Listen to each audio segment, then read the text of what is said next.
Welcome back to another episode of Harmonious at Lunch, the show that fuels your business success. I'm Brandon Gano, your host and guide through the world of harmonious business growth. Today, we're unlocking powerful strategies with industry experts to help your business thrive. If you're a business owner, entrepreneur, or executive, you are in the right place. Join me and our incredible guests today on the journey to clarity, growth, and success. It is time to revolutionize your approach to business. Let's dive in with another episode of Harmonious at Lunch. Welcome back into some more bite-sized business advice. Today's episode, we're talking about how to 5X, that's right, 5X your revenue in 2025. That's a big claim in a short amount of time, but we're going to see how far we can get here. Mitch Carson, welcome to the show, and thank you for being here. Well, Brandon, thank you for having me. I'm excited to share with your listeners. I am too. This sounds awesome. 5X your revenue in 1 year. I've heard all the claims, the 10X, the 20X, all that other stuff that's out there. We won't name names, right? But we know exactly who we're talking about. Okay, let's be very clear. It's Grant Cardone. I'm not a fan. Anyway, Mitch, though, 5X is still a big claim. So I'm curious to dive right in. We don't have a lot of time and we want to help people with their businesses. What is this claim? What is it backed by? How can you guarantee 5X? Well, it's not just 5X revenues. It's 5X and increase your profits at the same time, because we live for the bottom line. There's one thing to increase revenues, but if the profits don't sink or start expanding the margin percentage, you're doing something wrong. And largely that has to do with you're paid based on how you're perceived in the marketplace. Full stop. Imagine, Brandon, I see a ring on your finger, so it looks like you said, I do. All right. I did. You did. And you did say, I do. And so did she, because there you are. At the time of when you got down on one knee, you had to impress her. Now, you probably had good signals from a woman, because oftentimes they give us signals. Yes, it's time. You got down on one knee. Let's take you back in time. And you're going to present this box to her saying, honey, I love you. I want you to be my forever, or whatever sweet love language you used at the time. We all have our language. And you got down and you crack it open and then you present it to her. The excitement is on her face. She is thinking immediately, like most women in America and probably worldwide, how much did he spend on me for this size stone, based on how much he values me? Now, there are going to be claims, oh, I don't care about the size of the ring. I know he loves me and we're saving for a house. BS. They want to be valued. Okay. I'm going to refute that claim. I'm sure I'm going to have some people from the left attacking me very shortly after listening to this recording. I'm talking about it's perceived value. Now, if you crack this box open, let's just say it's a 1 carat ring. Let's make it pretty simple and fairly normal in the market, let's say, that we operate in. Okay. Both guys in the professional space. 1 to 2 carats would probably be a reasonable range. Would you agree, Brandon? I have no idea, Mitch. It's actually my wife's stone is a family. It's from her grandmother. I couldn't even tell you the first thing about it. All right. Well, nonetheless, and I've only been married once, so I don't know. I'm not an expert in this. I've been married once and divorced once, so I know the story. All right. Okay. It's much happier to get the marriage part. So you're cracking this box open with the ring, and the box that she sees is from Target. I don't care with solid marketing that they change the pronunciation to Target, or even worse, if you bought the diamond in the jewelry section at Costco, which they've entered that market. If she sees that, I'm sorry. In most cases in the US, unless she eats granola and hugs trees, she's going to feel as though you don't value her. And that's perceived value. So let me set this up properly. Now let's go to the other extreme. There's a box that is wrapped in blue and white paper. Okay. And you do this in a 5-star restaurant. The first you did at Cheesecake Factory. Cheesecake Factory, you cracked it open in front of everybody and the box is Target. Okay. You're going to have a different reaction and you might get the cheesecake squished on your face. And no, you don't love me. Oh, who knows? But then if you're inside the finest steakhouse in town, vegans just go with the flow for a second.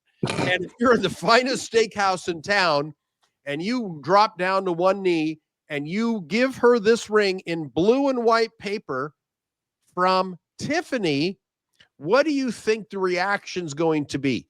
He spent a lot of money on me. I am buying into the brand of Tiffany. Unbeknownst to her and most people in the world, those diamonds are exactly the same quality.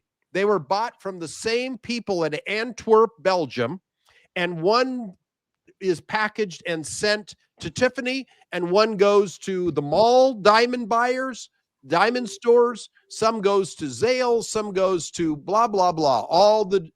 They all come from the same place, South Africa. They might get segregated slightly by quality, but there isn't that much difference, if any. It's the same that holds true for Mercedes versus Lexus. In my opinion, Lexus makes a better car, but the packaging and the brand that has been placed on Mercedes is still much higher. My ex-wife at the time, no way. When we started doing well financially, she wanted a Benz. We had to get the Benz. I was driving a Lexus. I said, honey, this is a better car. I've owned both before we were married. And Japanese cars are much more reliable. Parts are less than a Mercedes. They come from Germany. They charge more. I couldn't strip her of the value. And the value perception. And the same holds true for a business. So if Dr. Smith, because I asked you a question, who is your market before we started the recording today, Brandon? And you were very clear who it is and who it is not. So let's go granular somewhat. Let's say that Humanop, your new company, is doing consulting and helping scale a dental practice with 7 dentists on staff. They've got multiple oral or hygienists. They have an oral surgeon. They have an endodontist. They have a prosthodontist, all of the specialties. So it's a comprehensive practice. And they're doing about $10 million in revenue in a year. It's possible because I consulted for a dental practice out in New York that met that description. And they were doing that. And they charged premium prices. How did they get away with charging $225 for a simple teeth cleaning versus the dentist that's in the outskirts in Queens? This outfit was in Manhattan on the Upper East Side in a Tony building. Very nice. The receptionist was beautiful. They had latte machine in the lobby, in the waiting room. It was beautifully set. They expected to pay more based on the deliverables. They expected to pay $225. A crown was $6,000. When anywhere else outside of the Upper East Side in a practice of that level, it would be $2,000. Maybe. You go down to Mexico, you pay $700, and they're all trained at the same university. On the Upper East Side, Dr. Blank, I'm going to say, charges $6,000 because he's got all the trappings and the expectation is higher. So number one of how do you 10X? No, that's the wrong guy. We both unsubscribe on that man. All right. Let's just say 5X. 5X is Mitch because I'm realistic and I speak the truth. It's all about how do you package yourself such that people come to you magnetically because they're attracted to who you are and how you're perceived versus the budget guy that is competing based on price. There's no distinction. So what I am a big proponent of is follow the brands that are in front of us that charge premium prices. Why do Mercedes buyers pay 10, 20% more for the same vehicle that's under the hood? Why do Lexus buyers pay for the same quality, same car that is matched with a Toyota. It's the same company. It's just a different brand. Lexus is the high-end brand of Toyota. Do you think there's any difference between a Camry and a Lexus E3, whatever their numbers are? I don't know the latest LS 430. It's the same vehicle. You open up the hood, it's Toyota Motor Company. Same bushings, same filter system. Everything's the same except the packaging. And you enjoy, and they'll pick you up and take you to the service bay or give you a free loaner. And Toyota, get a Grab or get an Uber. Grab Uber. Pay for yourself or have Martha meet you outside after you dropped your car off. It's a different expectation. Premium prices are branded in a premium way. Now let's bring it down to why these dentists or businesses get to charge premium prices. Everything in their brand is congruent. They've got the most media. They have the highest level of service. So all of these elements, everything from the point of walking in the door, however walking in the door is, it can be a virtual, it can be an e-commerce brand. They're clicking. What is the perceived experience? It's all about the customer experience. And, the service I deliver is elevating not just the customer experience, the perception. Customer experience probably falls more into your lap as an overall strategist. But the perceived value piece is where I come in with what I do, is raising the perception, getting people covered on network television, which is by far more credible than being on Billy Bob's YouTube channel. And he may be a YouTuber with, I'm an authority. I'm a mover and a shaker. Wonderful, Billy Bob. Go to the dentist, and then we'll put you on camera after you fill in the missing teeth. Like, okay, you're probably good for water fights in the pool, but not for brand building. If you're on network television, Brandon, I know that you're a young guy, but think of your parents and maybe your grandparents. They're the ones with the money. Their credibility assignment to television versus a YouTube channel, unless you're a YouTube channel that is so huge, or if you're the Joe Rogan podcast and he's got his own YouTube channel that corresponds to that, that's still a newer platform. I have great respect for podcasts today, yet it's changed over the last 5 years. If you go back 10 years, podcasts had no credibility unless you were Joe Rogan. He's been doing it a long time, or John Lee Dumas. Those were the two. He was more in the business sector. Joe is big business. We know he interviewed President Trump. But they're coming up, yet still the highest credibility is network television. And if someone has been covered as a feature in Forbes magazine, high credibility, versus the local newspaper in Des Moines, Iowa, where they wrote about, Joe Blow. It's a different perceived value. And if it's Forbes quality, Forbes is a brand, it's a name. And it's a matter of creating this environment to where you can get the premium people that'll pay premium prices and you have premium profits. So when I'm saying 5X, I mean it. Very few companies will go through the efforts of publicizing themselves. And I liken this, Brandon, to Italian racing. Italians race, and first thing they do is they rip off the rearview mirror. All they're focused on is forward. Don't look at your back at your competition, because once you embrace publicity, you never stop. You don't have to worry about what's behind you because you are already 1 or 2 steps ahead of them. Some people look at, if when you do business in China, oh my gosh, they're going to rip off our patents. Well, be ahead of them. Be ahead of the curve. Anticipate this. Know that it's going to happen. Competition does exist. It will always exist. Outpace them. Like you guys have a patent on a particular process that you guys use in you have in your business. Yep. That's key. That allows you to differentiate yourself from others. We'll talk about television for you guys later, but you get the ideas. How do you talk to clients such that they perceive you and never ask you for a discount. You're at a different level. Yeah, I love everything you're saying, and I agree with it. I'm curious too, because getting on network television, there's only so many slots available. You Correct. can't do that all day, every day outside No, of you being the can't. host. But you're here.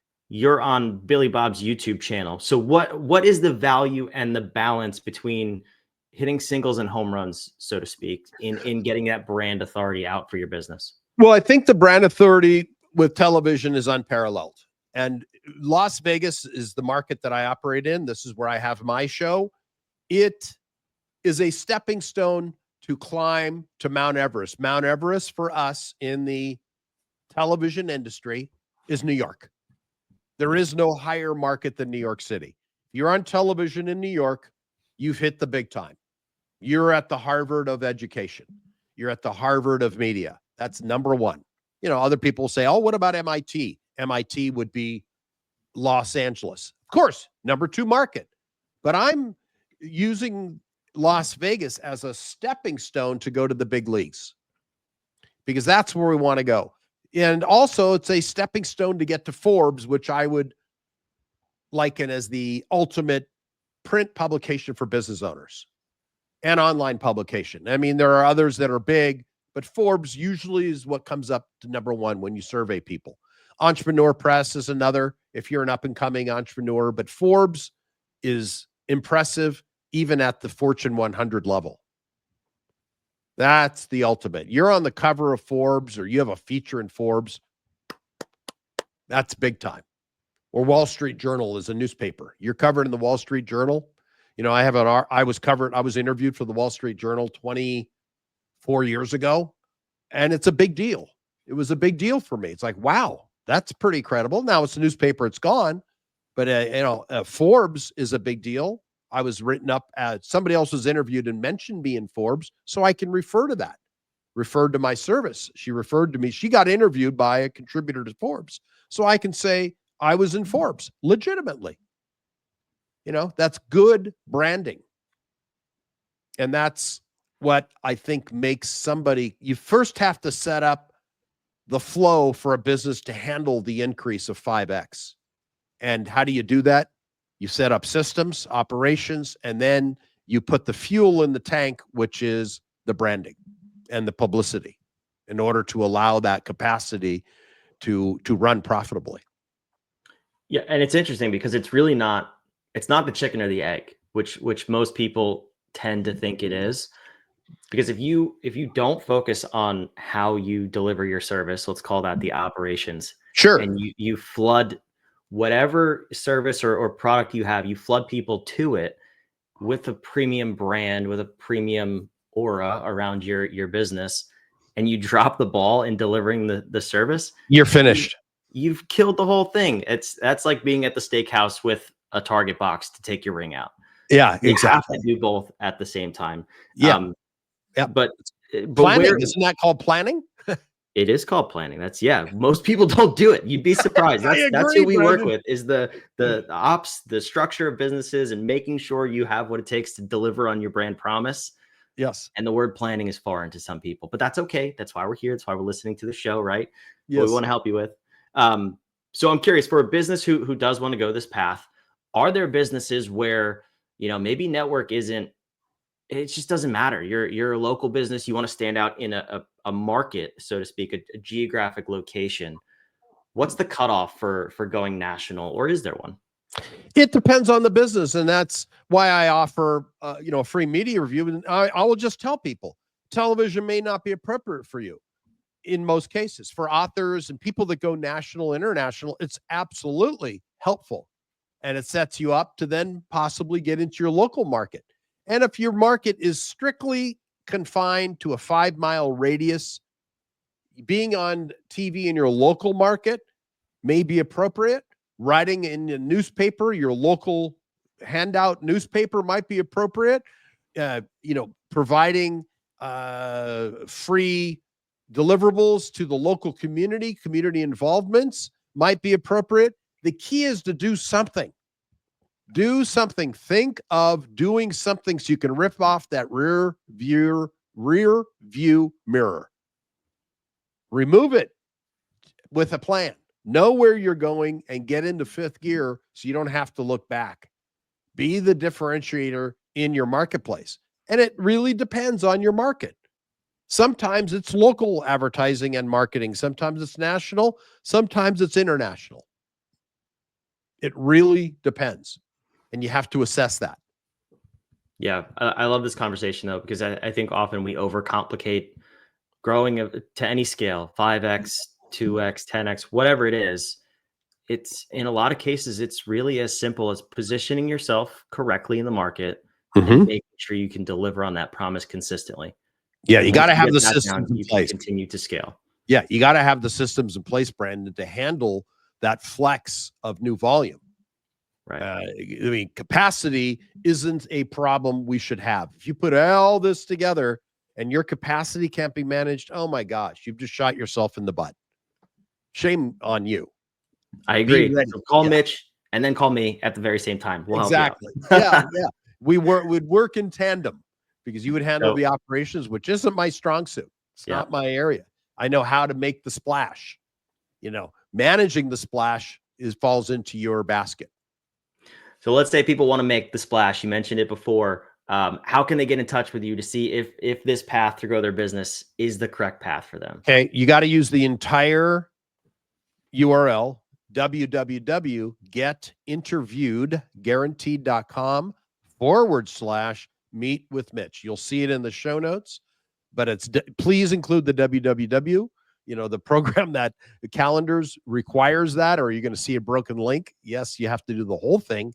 Meet with Mitch, and you'll go through a light assessment to see if I can help you. If not, you'll find out, and we can get on a call and chat about your media plan and see what's best for you. And that's a gift for people who are listening to this call in this interview. I love it.